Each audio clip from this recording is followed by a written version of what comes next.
Hello বন্ধুরা, পাঁচফোড়ন জানা জানা গল্পে সবাইকে স্বাগত। তোমাদের ভালোবাসাই এগিয়ে নিয়ে চলেছে আমাদের, এরকম ভাবে পাশে থাকবে সবাই। আজকে নিয়ে এসেছি একটা ভিন্ন ধরনের ভৌতিক গল্প, গজেন্দ্র কুমার মিত্রের সস্তার বাড়ি। গল্পটি নেওয়া হয়েছে নির্মল পুস্তকালয় থেকে প্রকাশিত শীর্ষেন্দু মুখোপাধ্যায় সম্পাদিত সেরা ভূতের গল্প বইটি থেকে। তো বেশি কথা না বাড়িয়ে শুরু করছি আজকের গল্প, সস্তার বাড়ি।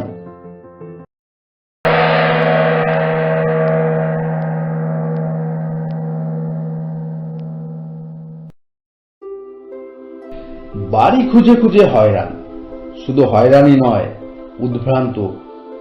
এমন সময় কল্যাণ এসে খবর দিলে উত্তর কলকাতায় একটা বাড়ি আছে, দোতলা বাড়ি, উপরে নিচে চারখানা শোবার ঘর, রান্না ভাড়া, এছাড়া তেতলায় একটা চিলে কোঠা, মাত্র 55 টাকা ভাড়া। কত? তীক্ষ্ণ কণ্ঠে প্রশ্ন করে বিজয়। নিশ্চয়ই 155 বলতে গিয়ে কল্যাণ ভুল করেছে, শুধু 55 বলে ফেলেছে। কল্যাণ কিন্তু আবারও বলে, 55, শুধু 55। রাজি আছো উত্তরে যেতে? উত্তরে কেন, জমের দক্ষিণ ধরেও যেতে বিজয়ের আপত্তি নেই। এমনই ওর অবস্থা তখন, কোথাও একটা আশ্রয় পেলেই বাঁচে। নিচের দুটি ঘর নিয়ে এসে থাকে, ভাড়া 50। সেটাকে বাড়াতে না পেরে বাড়িওয়ালা তাকে তাড়াবার জন্য এমন সব কৌশল অবলম্বন করছে যে এক মুহূর্ত সেখানে থাকা সমস্যা। ওরা উঠে গেলে নাকি সে 75 টাকা ভাড়া পাবে, ওই দুখানা ঘর, তা পাক। কিন্তু তার জন্য মানুষ এত অবদ্ধ হতে পারে? বিজয় বাড়ি খুঁজছে প্রাণপণে, বাড়ি পেলেই উঠে যাবে এ কথা তিনি কিছুতেই বিশ্বাস করতে প্রস্তুত নন। তারা উপরে থাকে, ওরা নিচে, সুতরাং ছোটখাটো অসংখ্য এমন সব অত্যাচারের সুযোগ তাদের আছে যা নিয়ে নালিশ মোকদ্দমা করা তো যায়ই না। 5 জনের কাছে বলতে গেলে উপহাস্য সম্পদ হওয়ার সম্ভাবনা। যারা ভুক্তভোগী নয় তারা সে দুঃখ বুঝবে না। আর তাছাড়া সাপোসা কেড়ে নিল, 12 মাস মামলা মোকদ্দমা করার সময়ই বা কই? ঝগড়াঝাটি করতেই বিরক্তি বোধ হয়, ক্লান্তি আসে। কিন্তু থাক, কল্যাণ বলে কি, 55 টাকায় গোটা বাড়ি এই বাজারে? পাগল নাকি ও? গত 1.5-2 মাসে বিজয় অন্তত 150 বাড়ি দেখেছে। চোরাকুটির মতো দুখানা ঘর যার আছে, সে যদি দয়া করে 100 না চায় তো 80 চাইবে। তাও তার না আছে জল, না আছে পায়খানা। ছত্তিশগড় ভাড়াটের জন্য হয়তো একটা কল এবং একটি মাত্র পায়খানা। এমনও আছে যারা বলে দেয়, বিপদ আপদ হয় সে আলাদা, তা না হলে মোটামুটি জল আপনাদের রাস্তার কল থেকেই আনতে হবে। আবার ভাড়া যদি একটু কম হয়, 65-70 ধাক্কা, সে মানুষ বসবাসের অযোগ্য। দিনে বেলায় আলো জ্বালাতে হয়, ভিজে স্যাঁতস্যাঁত করছে। কলতলা পায়খানার পাশের ঘরে হয়তো এমন সব জোটে। দক্ষিণ কলকাতার বাড়িগুলো এত পুরনো নয় বলেই ওর এইদিকে ঝোঁক, নইলে উত্তরে যাওয়ার আপত্তি কি? সে সন্দিগ্ধ কণ্ঠে বলে, 55 টাকায় একখানা গোটা বাড়ি? কিরকম বাড়ি রে? কল্যাণ একটু বিরক্তই হয়। হাতে পাজি মঙ্গলবার বাবা, একবার দেখেই এলো পারো। তোমার তো দুখানা ঘরের দরকার, যদি ড্যাম্প হয় নিজের ঘরগুলো নাইবা ব্যবহার করলে। তা বটে, চলো এখনই দেখে আসি। কিন্তু এই খবর দিল কে? কল্যাণ বলে, এক আত্মীয়দের মধ্যে আমার পিসেমশায়ের এক ভগ্নী জামাইয়ের কাকার বাড়ি।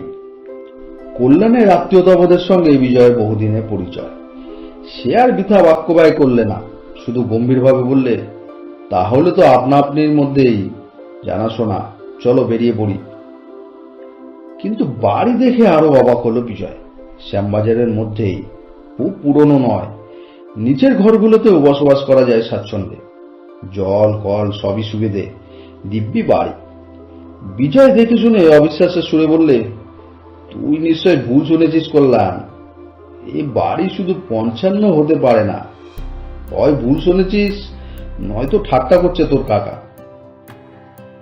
অত কথা দরকার কি তোর? কল্যাণ বলে, আজই চল না, দুপুরবেলায় অফিস থেকে বেরিয়ে গিয়ে বাড়িওয়ালাকে ভাড়া জমা দিয়ে রসিদ নিয়ে আসবি, তাহলেই বিশ্বাস হবে তো। তোদের অফিস আমাদের অফিসের দুখানা বাড়ি পড়ে। বিজয় তবুও প্রশ্ন করে, ক বছরে অ্যাডভান্স দিতে হবে? হয়তো তাতেই মেরে দেবে রে, কিংবা সেলামি। ফার্নিচার তো নেই, নইলে কতগুলো ভাঙা কাঠ দিয়ে 2000 টাকা নিয়ে যেত। কোন দিকে পুষিয়ে নেবে তাই ভাবছি। কল্যাণ বললে, না তা নয়, পিসে মশাইয়ের কাছে যা শুনেছি লোকটা খুবই নির্বিবাদী। এখন সব রেট কন্ট্রোল থেকে যা ভাড়া কমিয়ে দিচ্ছে, ও বলেছে কি দরকার ওসব হাঙ্গামা যাওয়ায়, যা রয়স হয় তাই ভালো। তবে জানাশোনা লোক নইলে ভাড়া দেবে না, নালিশ মোকদ্দমা দাঙ্গা হাঙ্গামা করতে না হয়, এই ওর একমাত্র চিন্তা। কথাটা বিজয়ের মনে লাগলো। তখন আর অঞ্জলির সঙ্গে কথা কইবার সময় নেই। কোনো মতে দুটো নাকে মুখে গুজে অফিসে দৌড়ানো, তাও 15 মিনিট লেট হয়ে যায়। নেহাত সরকারি অফিস বলেই রক্ষে, এখানে ঠিক সময়ে হাজিরা দেওয়াটা কেউই আশা করেন আজকাল। ঘন্টাখানেক কাজ করেই দুই বন্ধু বেরিয়ে পড়ল। বাড়িওয়ালা মানুষটি খুবই ভদ্র, বছর 50 বয়স, গোলগাল মোটাসোটা, গম্ভীর প্রকৃতির মানুষ। সমাদর করে বসিয়ে চা আনতে পাঠালেন। তারপর কল্যাণের মুখে বিজয়ের পরিচয় পেয়ে শুধু প্রশ্ন করলেন, বাড়ি আপনার পছন্দ হয়েছে? বিজয় স্বচ্ছ হয়ে বললেন, খুব। বলেন তো এগ্রিমেন্ট করতে রাজি আছি। না না থাক, মানে আমি কি চাই জানেন, কোনো পক্ষই বাধ্যবাধকতা থাকবে না, আপনি বা বাধা পড়বেন কেন? কিন্তু সে যে আবার বিপদ। 2 মাস বাদেই যদি আপনি বলেন 150 টাকা ভাড়া দাও, নইলে পথ দেখো, আমি বেশি ভাড়া পাচ্ছি, তখন এই বিপদেই তো দিশেহারা। আবার ভজনা গোলা থেকে আগুনে ঝাঁপ দেব?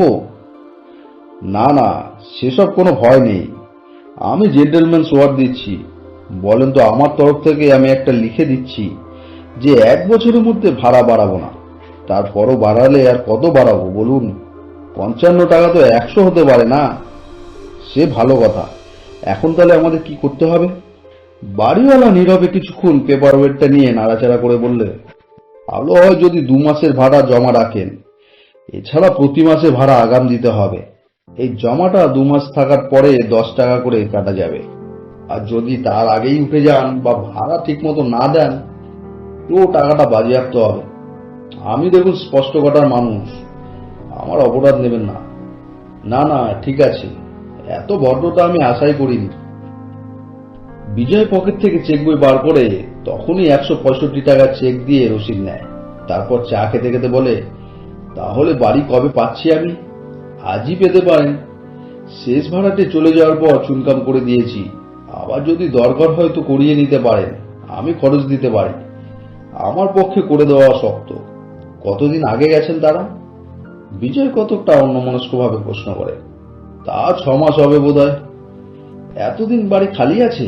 সে কি? বিজয় বিস্মিত হয়। কল্যাণ বলে, তোমার কপালে আছে আর কি। জানলা দিয়ে বাইরের দিকে তাকিয়ে বাড়িওয়ালা বলেন, না মানে আমি ঠিক যাকে তাকে ভাড়া দিতে প্রস্তুত নই, বুঝলেন না? হাঙ্গামা করা আমার পোষায় না। বিজয় গর্বে রসিদখানা অঞ্জলির চোখের সামনে মেলে ধরে বললে, বাড়ি তৈরি, এখন কবে উঠবে বলো? সে কি একেবারে পাকা? অঞ্জলির বিশ্বাসই হয় না। তারপর সব কথা শুনে সে বলে, হ্যাঁ গো, এখনো এমন সত্যযুগের মানুষ আছে? আছে তো দেখছি। দুজনে মিলে পরামর্শ করে স্থির হলো যে আগামী রবিবারই উঠে যাওয়া সুবিধে। ওদের ঝিকে যদি শনিবার অফিস যাওয়ার আগে বিজয় ওই বাড়ি পৌঁছে দিয়ে যায়, সে কত ধোয়া মোছা করে রাখতে পারবে। তারপর অফিস থেকে ফিরলে ওরা ছেলে মেয়ে নিয়ে সবাই দিয়ে ঠিকঠাক করে রেখে আসতে পারবে। সেই মতোই ব্যবস্থা হয়ে গেল। ওরা উঠে যাচ্ছে শুনে পুরনো বাড়িওয়ালা নিজেই প্রস্তাব করলেন, বলেন তো আমরাও গিয়ে ধুয়ে মুছে দিয়ে আসতে পারি? না দরকার হবে না, ধন্যবাদ, ব্যঙ্গের সুরে বিজয় উত্তর দিল। শনিবার দিন অফিস থেকে ফিরে বই কাগজ ইত্যাদি কিছু কিছু জিনিস একটা ট্যাক্সিতে চাপিয়ে বিজয় স্ত্রী এবং ছেলে মেয়ে নিয়ে রওনা দিল। গিয়ে করা নাড়তেই ওদের ঝি এসে দৌড় খুলে দিয়ে একটু বিস্মিত ভাবে বলল, ও মা, দৌড় দেওয়া আছে? ছেলেটা তাহলে গেল কোথা দিয়ে? কে ছেলে? কাদের ছেলে? অঞ্জলিও বিস্মিত হয়ে প্রশ্ন করে, তা জানি না বাপু, কে একটা ছেলে, এই বছর 7-8-এর, এঘর ওঘর ঘুরে বেড়াচ্ছিল। আমি যখন বারণ করে দিলুম যে দেখো খোকা, ধোয়া ঘরে কাদা পায়ে ঢুকো না, তখন নিচে নেমে এলো। তাও যতবার নিচে জল নিতে এসেছি দেখেছি খালি ঘরে ঘুরে ঘুরে বেড়াচ্ছে। তা সে এলো কি করে? দৌড় দাওনি তুমি? একটু দেরি হয়েছিল, দাদাবাবু চলে যাওয়ার পরে তো আর দৌড় দেওয়া হয়নি। পরে মনে হলো বটে একা রয়েছি, কেউ যদি বদমাইশ এসে ঢুকে পড়ে, তাই তখন এসে দৌড় দিয়ে গেলুম। সদরে খিল লাগিয়ে যখন উঠেছি দেখি ছেলেটা ছাদ দিয়ে নামছে। যখন দৌড় খোলা ছিল তখনই ঢুকে পড়েছে। আমি জিজ্ঞেস করলুম, ও খোকা, তোমার নাম কি, কোথায় থাকো? তা মুচকি মুচকি হাসলে, জবাব দিলে না। ভারী ফুটফুটে ছেলে। অঞ্জলি বললে, নিশ্চয়ই ওই পাশের কোনো বাড়ির ছেলে হবে, তার মা হয়তো খুঁজছে। তা সে গেল কোথায় কি জানি, আমি তো ভাবলাম চলে গেছে, এখন তো দেখছি দৌড় দেওয়া। বিজয় বলল, দেখো কোন ফাঁকে আবার হয়তো উপরে উঠে গেছে।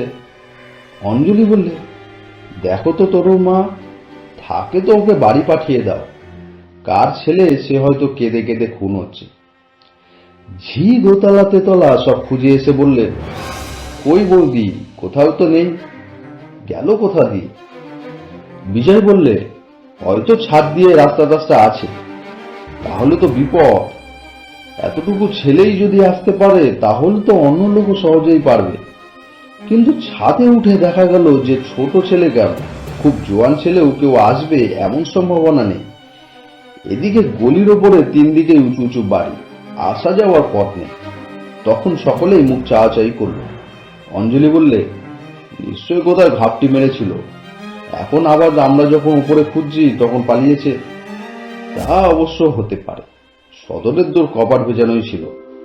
পরের দিন সকাল করে খাওয়া দাওয়া সেরে দুপুরের মধ্যে বাড়ির সবাই চলে এলো মালপত্র লরিতে বোঝাই করে। ওরা ট্যাক্সিতে করে আসবার সময় হাতিবাগান থেকে অঞ্জলির মা আর ছোট বোন মিনুকে তুলে এনেছিল। মা সব গোছগাছ করে দিয়ে বিকেলে চা খাবার খাইয়ে সন্ধ্যাবেলায় চলে গেলেন। মিনু রইল। নতুন বাড়িতে অনেক কাজ, দিন কতক থাকলে সুবিধাই হবে, এই ভেবে অঞ্জলি তাকে রেখে দিল। সন্ধ্যার পর অঞ্জলি মিনুকে ডেকে বললে, আমি ততক্ষণে রুটিগুলো সেকে নিই, তোর মা বেলে দেবে খন, তুই খুকিকে দুধ খাইয়ে ঘুম পাড়িয়ে দে। খোকা। খোকা তখন তরুর মার গা ঘেঁষে বসে গল্প শুনছে। সে বললে, আমি এরই মধ্যে শুতে যাব বুঝি? বারে, 8টায় খাবো, তারপরে তো ঘুম, মাসি কিচ্ছু জানে না। তোমার বুঝি আজ নতুন বাড়ির আনারে পড়াশোনা সব ডাকে উঠল খোকন? অঞ্জলি হেসে বললে, বাবা তো পড়াবে, বাবা কোথায়?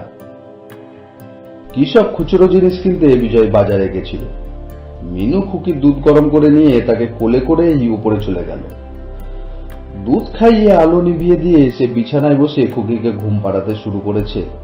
এমন সময় দেখলো ঘরে গুটগুট করে ঢুকছে একটি ছোট্ট ছেলে। খোকনেরই বয়সী হবে, তবে খোকন নয়। এ ঘরে আলো নেই, কিন্তু বাইরের বারান্দায় আলো জ্বলছে, তারই আবাতে বেশ দৃষ্টি চলে।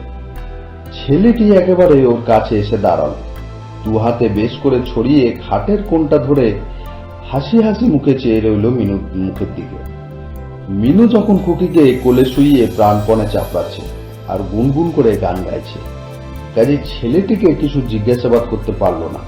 তবে অনুমানে বুঝলো এ কালকের সেই ছেলেটি, বাড়ি ধোয়ার সময় যে ঢুকে পড়েছিল। ওর বেশ কৌতুক বোধ হল। ছেলেটা তো বেশ অদ্ভুত, বলা কাওয়া নেই। অচেনা লোকের বাড়িতে সপ্রতিভভাবে ঢুকে আসে, পাগলা আছে বোধহয় একটু। ভাবতে ভাবতেই মনে হলো জামাইবাবু বেরিয়ে গেছে, নিশ্চয় তারপর তরুর মা দৌড় দেয়নি। দেখো দেখিনি কি অন্যায়, এমনি ভাবে লোকও তো ঢুকে পড়তে পারে। খানিকটা চাপড়াবার পর খুকির চোখ দুটো যখন একটু বুঝে এসেছে, মিনুর সামনের দিকে ঝুঁকে চুপি চুপি ফিসফিস করে বললে, ও খোকা, তোমার নাম কি, কোন বাড়িতে থাকো? ছেলেটা উত্তর দিল না, মুচকি মুচকি হাসতে লাগলো শুধু। মিনুরও আর বেশি কথা কইতে ভরসা হলো না, পাছে খুকি উঠে পড়ে। খানিক পরে খুকির ঘুমটা আরো একটু গাঢ় হতে তাকে সন্তর্পণে তুলে বিছানায় শুইয়ে দিলে। সে সময় ওকে ছেলেটার দিকে পিছন ফিরতে হয়েছিল, কিন্তু সে 1 মিনিটেরও বেশি নয়। তারপরে ফিরে আর ছেলেটাকে দেখতে পেল না। মিনু তাকে ধরবার জন্য তাড়াতাড়ি উঠে বারান্দায় এলো, সেখানেও সে নেই। ছাদের দিকে উকি মেরে দেখলো ওর সিঁড়ির দরজা বন্ধ। পাশের ঘরেও কেউ নেই, নিশ্চয়ই নিচে গেছে। সে নিচে নেমেছে এমন সময় কটকট করে সদর দরজায় কড়া নেড়ে উঠল। সঙ্গে সঙ্গেই বিজয়ের ডাক, খোকন। মিনুই গিয়ে তাড়াতাড়ি দোর খুলে দিল। তারপর আবার বন্ধ করে দিয়ে ভেতরে এসে তরুর মাকে জিজ্ঞেস করলে, তরুর মা, তখন জামাইবাবু যাওয়ার কত পরে দুধ দিয়েছিলে? ও মা, কি বলছো গো? আমি তো ওনার সঙ্গে গিয়ে দুধ দিয়ে এলুম। বিজয়ও সায় দিল, হ্যাঁ, আমি ডেকে নিয়ে গেলুম যে। নতুন পাড়া, কিছু কি বলা যায়? কেমন লোক সব, চোর ছাছড়া আছে কিনা তো জানি না, কিন্তু কিন্তু তাহলে সে ছেলেটা গেল কোথায়? কে ছেলে রে? অঞ্জলিও বেরিয়ে আসে। ওই একটা খোকা, খোকনেরই মতো হবে, কি আর একটু বেশি বয়স।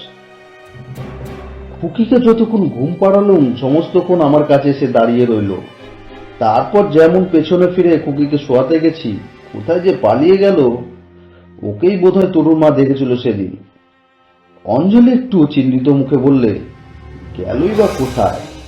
সে না হয় দুপুরবেলা রাস্তা দিয়ে এসেছিল, আজ এই রাত্রিরে ওর বাপ মা ছেড়ে দিয়েছে, কোথা দিয়ে ঢুকেছে বাড়িতে?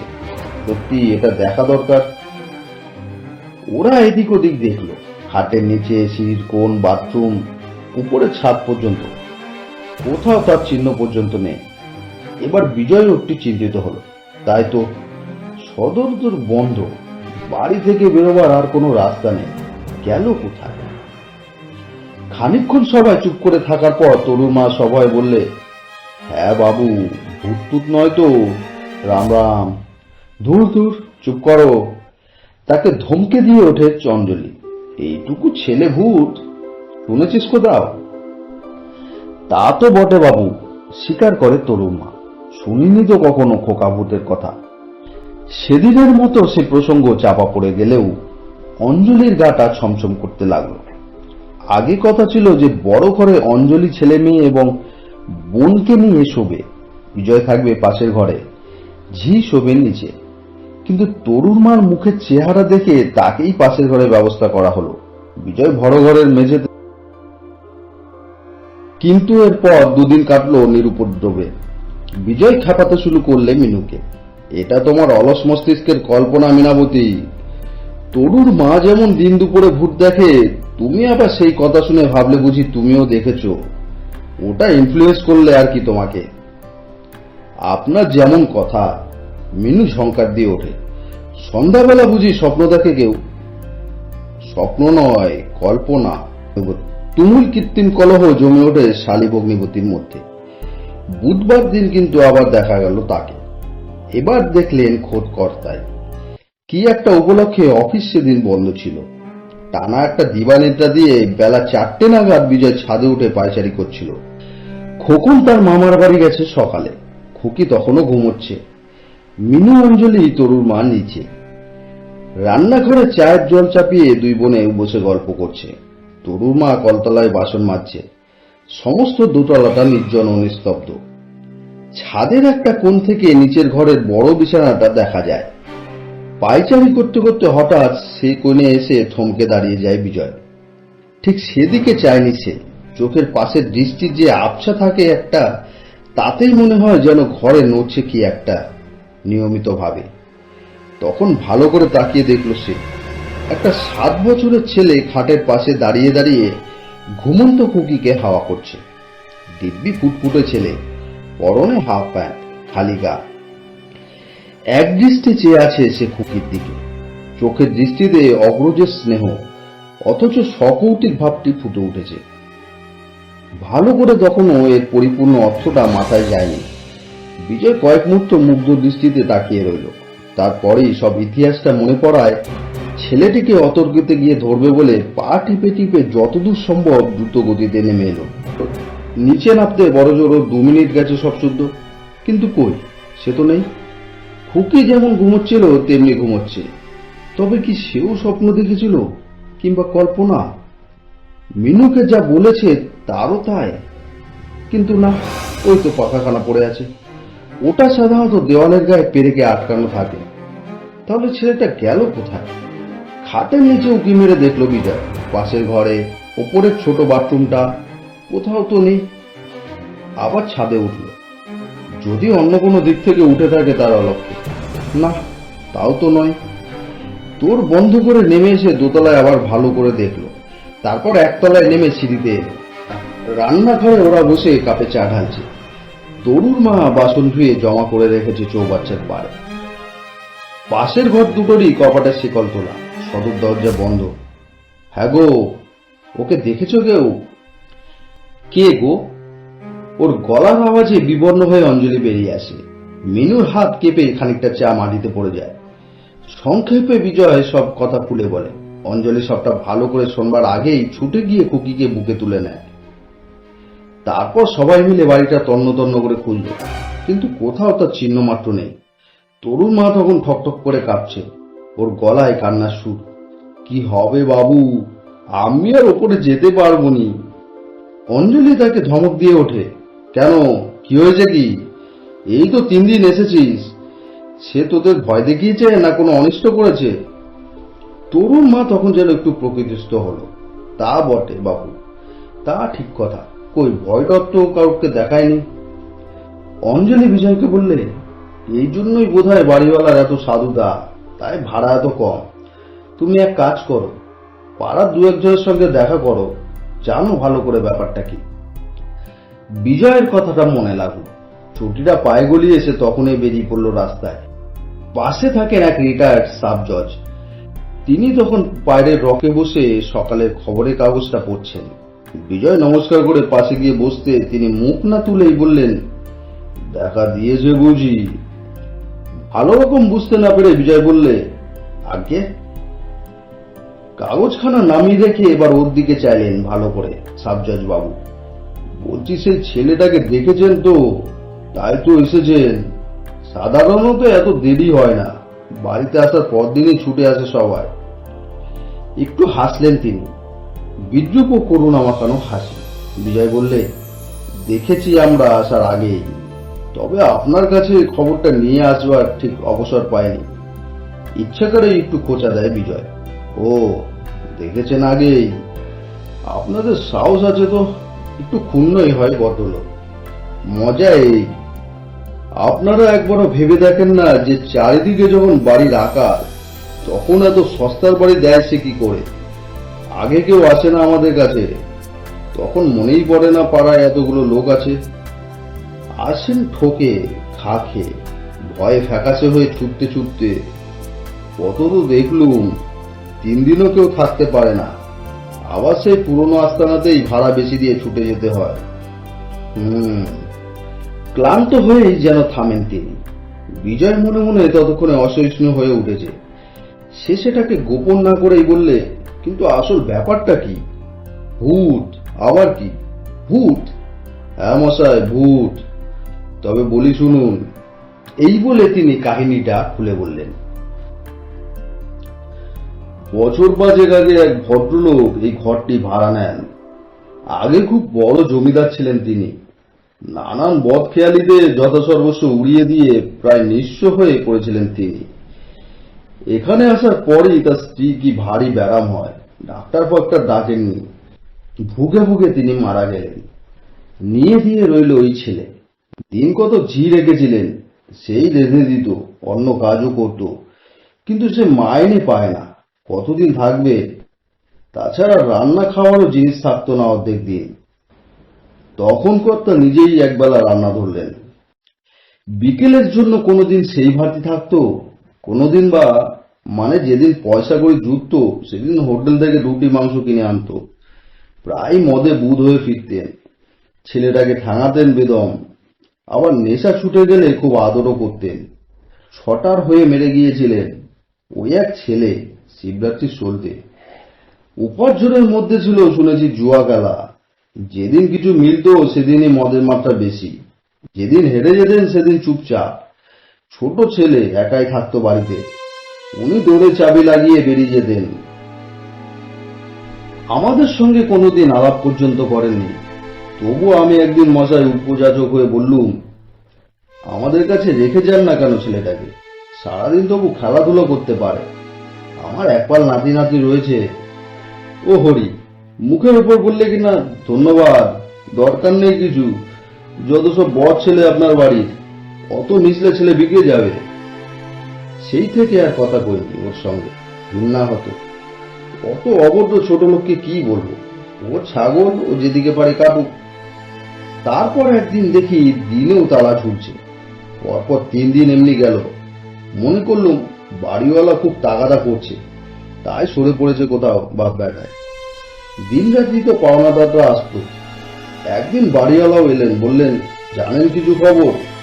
বললুম না মশাই, কিছুই জানি না। তবু আমার স্ত্রী একদিন বলছিল ছেলেটাকে ওর মধ্যে পুড়ে রেখে যায়নি তো, মাতালের কাণ্ড। আমি উড়িয়ে দিয়ে বললুম দূর, তাই কখনো পারে, হাজার হোক বাপ। তবু কান পেতে শুনতুম, কোনো শব্দই হতো না। 4 দিন পরে লোকটা ফিরল একটা রিক্সা করে। খুব রোগা হয়ে গিয়েছে, চক্ষু কোটরগত, হাত পা কাঁপছে। আমি তখন ওই রকমই বসে, গাড়ি থেকে নেমে কোনো মতে দরজার তালা খুলল। তারপর হঠাৎ জিজ্ঞেস করলো, আজ কত তারিখ বলতে পারেন? আমি তারিখ বললুম। তখন বলল, আমি কতদিন আসিনি বলুন তো? তা 4-5 দিন হবে। তখনই চিৎকার করে কেঁদে উঠল, আমার খোকা। বলতে বলতে সাবজজ বাবুর চোখে জল এসে গিয়েছিল। চশমা খুলে কোচার খুঁটে চোখ মুছলেন। বিজয় রুদ্ধশ্বাসে প্রশ্ন করলেন, তারপর? আমি তো অবাক, খোকা ওর মধ্যেই ছিল নাকি? চলুন চলুন, কি সর্বনাশ। ভেতরে গিয়ে দেখি ঠিক তাই, বিছানায় শুয়ে পড়ে আছে, তখনও প্রাণটা ঢুকঢুক করছে। তবে সে যে বেশিক্ষণের নয় তা দেখেই বুঝলাম। ঘরে খাবারের মতো একটা জিনিসও ছিল না। তার উপর ছেলেটা নাকি কিছুদিন ধরেই ভুগছে। এই 5 দিনের উপবাসে একেবারে শেষ হয়ে এসেছে। কি লক্ষ্মী ছেলে মশাই, একটু আওয়াজ করেনি, কাঁদেনি কিছু নয়। বরং ওর বাবা যখন এসে চিৎকার করে ডাকলে খোকন রে বলে, একবার একটু চোখ ছেয়ে হাসলো। আমি গেলুম ছুটে ডাক্তার আনতে, কিন্তু ডাক্তার কি করবে আর? সন্ধ্যাবেলায় ছেলেটা মারা গেল। তারপর বাপটা 3 দিন ছিল পড়ে। খুঁচিয়ে খুঁচিয়ে যা জানলুম, ওর জুয়ার আড্ডায় সেদিন বুঝি অনেক টাকা জিতেছিল। যে বেশি হেরেছিল সে ওই টাকাটা কেড়ে নেবার মতলবে মদের সঙ্গে ধূপটার রস মিশিয়ে খাইয়ে দেয়। তাতেই 3-4 দিন ওর কোনো হোশ ছিল না। তারাও টাকা কড়ি সব নিয়ে সরে পড়েছে। এদিকে এই কাণ্ড, 3 দিন লোকটাও মুখে জল দিল না। আবার একটা নরহত্যা হয় দেখে আমরা একদিন জোর করে তাকে ভাত খাওয়ালো। খেয়ে এখানেই পড়ে ঘুমালো। তারপর সন্ধ্যাবেলায় উধাও, আর ফেরেনি। বেঁচে আছে কি মরে গেছে তা জানি না। বাড়িওয়ালা পুলিশ কেস করে তালা ভাঙিয়ে মালপত্র ফেলে দিয়ে বাড়ি চুনকাম করে দেয় নিশ্চিন্তে। কিন্তু তারপর আর ভাড়া হয় না। যে আসে সেই ছেলেটাকে দেখে। কারুর কোনো অনিষ্ট করেনি কখনো, তবু ভূত থেকে কে আর থাকে বলুন? বিজয় ফিরে এসে আনুপর্বিক সব কাহিনীটা খুলে বলল অঞ্জলির কাছে। মিনু তো কেঁদেই ফেললে। অঞ্জলিরও চক্ষু সজল হয়ে উঠল। আহা বাছারে। বিজয় একটু চুপ করে থেকে বলল, তাহলে এখন কি করা? আবার সেই পুরনো বাড়ি? অঞ্জলি উপস্থিত সকলকে বিস্মিত করে বলল, কি আর করব, আমি এখানেই থাকব। সে তো আমাদের কোনো অনিষ্ট করছে না। আত্মা একা থেকে হাঁপিয়ে উঠেছে, তাই আসে। আমার কোনো ভয় নেই। তরুণ মা বললে, তাই বলে ভূতের সঙ্গে থাকবে? এই তো 3 দিন রইলি, কি করেছে সে তোর? অত ভয় হয় রাম কবজ নিয়ে গিয়ে যা। না না, সে কথা কি বলছি? আমি কি আমার লগে বলছি? ছেলে মেয়েগুলো রয়েছে, অপ্রতিভ ভাবে বললে সে। তা থাক, তাদের সে ভালোবাসে, নইলে খুকির গরম হচ্ছে দেখে সে বাতাস করবে কেন? কিন্তু সবচেয়ে আশ্চর্যের ব্যাপার হচ্ছে এই যে, সেই দিন থেকেই সে বাড়ি ছেড়ে দিল একেবারে। আর কোনোদিন কখনো কেউ তাকে দেখতে পায়নি। অঞ্জলি বরং দুঃখই করে, আহারে, আমি দেখতে পেলুম না একবার, তোমরা সবাই দেখে নিলে। বিজয় বলে, সে বেচারিকে সবাই ভয় করেছে, তোমার মতো ভালোবাসেনি কেউ। ওই ভালোবাসাটুকুর জন্যই তার তৃষ্ণিত আত্মা মুক্তি পাচ্ছিল না বোধহয়। এবার সে স্বর্গে চলে গেছে। অঞ্জলি ছলো ছলো চোখে বলে, তা হোক, এবার মহালয়ায় আমি তার নামে 3টি বামুন খাইয়ে দেব। মিনু বলে, মাঝখান থেকে আপনি কিন্তু সস্তা একটা বাড়ি পেয়ে গেলেন জামাইবাবু। তা বটে, বিজয়ও হাসে।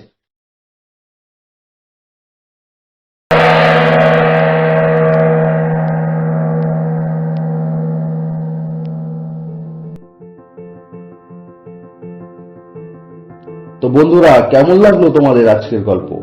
আশা করি ভালো লেগেছে। পাঁচফোড়নের নতুন শ্রোতা হলে প্লিজ সাবস্ক্রাইব করে নিও। খুব তাড়াতাড়ি আবার আসবো অন্য একটা জানা গল্প নিয়ে।